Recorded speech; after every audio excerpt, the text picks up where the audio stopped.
मुगल वंश का संस्थापक बाबर एक लुटेरा था। उसने उत्तर भारत में कई लूट को अंजाम दिया था।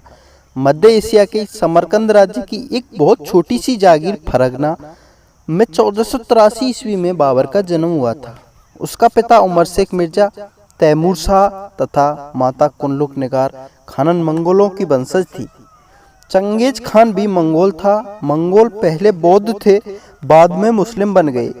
कुछ इतिहासकारों के अनुसार यह मंगोल ही मंगोल और बाद में मुगल हो गया। हालांकि यह शोध का विषय है, इस पर अभी कुछ भी नहीं कहा जा सकता। बाबर ने अपने विजय पत्र में अपने को मूर्तियों की नींव का खंडन करने वाला बताया है। इस भयंकर संघर्ष से बाबर को गाजी की उपाधि प्राप्त की। गाजी उसे कहा जाता है जो काफिरों का कत्ल करता है। बाबर ने अमानुषिक ढंग से तथा क्रूरतापूर्ण हिंदुओं का नरसंहार ही नहीं किया, बल्कि हिंदू मंदिरों को भी नष्ट किया था। इतिहासकारों के अनुसार 1528 ईस्वी में बाबर के सेनापति मीर बख्शी ने अयोध्या में राम मंदिर तोड़कर बाबरी मस्जिद बनवाई थी। बाबर एक तुर्क था। उसने बर्बर तरीके से हिंदुओं का कत्लेआम कर अपनी सत्ता कायम की थी। मंदिर तोड़ते वक्त 10,000 से ज्यादा हिंदू उसकी रक्षा में शहीद हो गए। भारत के प्रथम मुगल सम्राट बाबर के आदेश पर मंदिर की जगह मस्जिद का निर्माण किया गया था। मीर बख्शी ने इसका नाम बाबरी मस्जिद रखा था।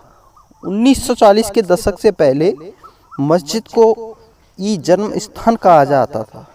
ध्वस्त मंदिर के स्थान पर मंदिर के ही टूटे स्तंभों और अन्य सामग्री से आक्रांताओं ने मस्जिद जैसा एक ढांचा जबरन वहां खड़ा किया था, लेकिन वे अजान के लिए मीनारें एवं वजू के लिए स्थान कभी नहीं बना सके थे।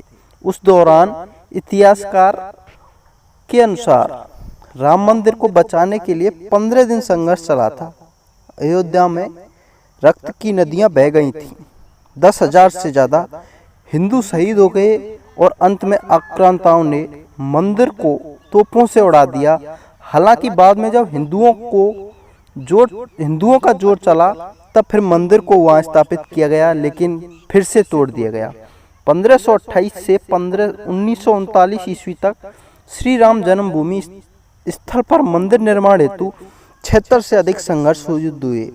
इस पवित्र स्थल हेतु श्री गुरु गोविंद सिंह जी महाराज, महारानी राजकुंवर तथा अन्य कई विभूतियों ने भी संघर्ष किया था। कुछ इतिहासकारों मानते हैं कि राम मंदिर संघर्ष में अब तक 1,76,000 हिंदुओं ने अपने जीवन की आहुति दे दी थी। 30 अक्टूबर 1990 को हजारों राम भक्तों ने मुलायम सिंह के नेतृत्व वाली तत्कालीन उत्तर प्रदेश सरकार द्वारा खड़ी की गई अनेक बाधाओं को पार कर अयोध्या में प्रवेश किया था और विवादित ढांचे के ऊपर भगवा ध्वज फहरा दिया। इस दौरान हजारों कार सेवकों पर लाठीचार्ज किया गया।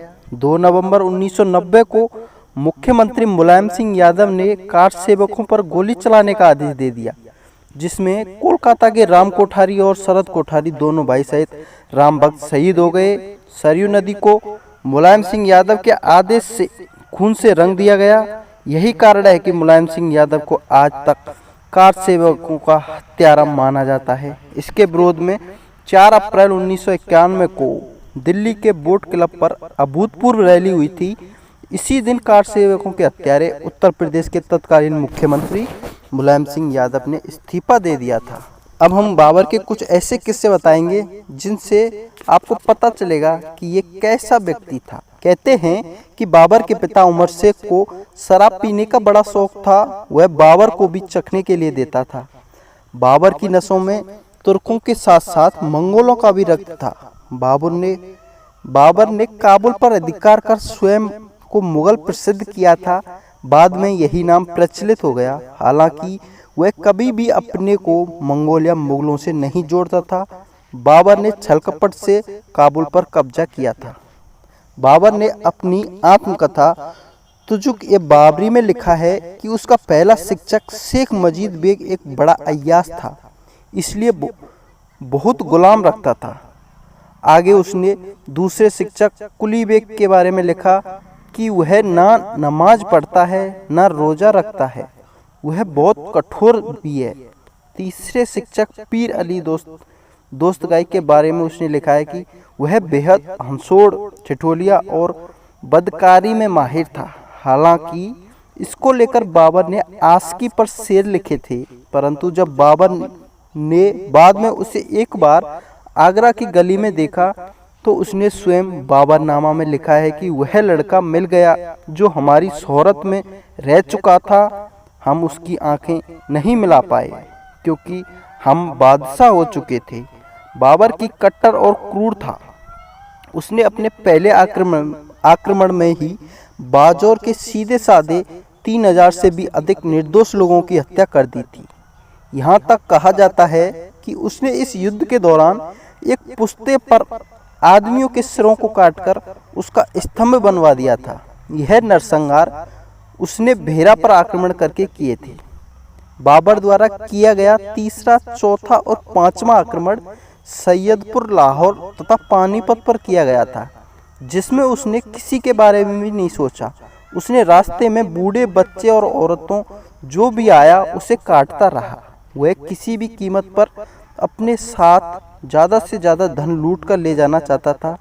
कहते हैं कि गुरु नानक जी ने बाबर की इन बीभत्स अत्याचारों को अपनी आंखों से देखा था। उन्होंने इन आक्रमणों को पाप की बारात और बाबर को यमराज की संज्ञा दी थी। बाबर का टकराव इब्राहिम लोदी सहित कई शासकों से हुआ था, लेकिन किसी ने उसे ज़्यादा परेशान नहीं किया। कहा जाता है कि वह मेवाड़ के राणा सांगा के साथ साथ दो हाथ करने पहुंचा तो उसको उसका छठी का दूध याद दिला दिया था। बाबर ने चगताई तुर्की भाषा में अपनी आत्मकथा तुज़-ए-बाबरी लिखी है। इसे इतिहास में बाबरनामा भी कहा जाता है। बाबर का टकराव दिल्ली के शासक इब्राहिम लोदी से हुआ। बाबर के जीवन का सबसे बड़ा टकराव मेवाड़ के राणा सांगा के साथ था। बाबरनामा में इसका विस्तृत वर्णन है। संघर्ष में 1927 ईस्वी में खानवा के युद्ध में अंत में उसे सफलता मिली थी। कहते हैं कि बाबर ने मुसलमानों की हमदर्दी पाने के लिए हिंदुओं का नरसंहार ही नहीं किया, बल्कि अनेक हिंदू मंदिरों को भी नष्ट किया था। उसके एक अधिकारी ने संभल में एक मंदिर को गिराकर मस्जिद का निर्माण करवाया। उसके सदर शेख जैना ने चंदेरी के अनेक मंदिरों को नष्ट किया। यही नहीं, ग्वालियर के निकट उर्वा में अनेक जैन मंदिरों को भी नष्ट किया था। बाबर की आज्ञा से मीर बख्शी ने अयोध्या में राम जन्मभूमि पर निर्मित प्रसिद्ध मंदिर को भी नष्ट करके मस्जिद बनवा दी थी। तो दोस्तों, हमारे द्वारा दी गई यह ज्ञानवर्धक जानकारी आपको कैसी लगी, हमें कमेंट के माध्यम से अवश्य बताएं। धन्यवाद।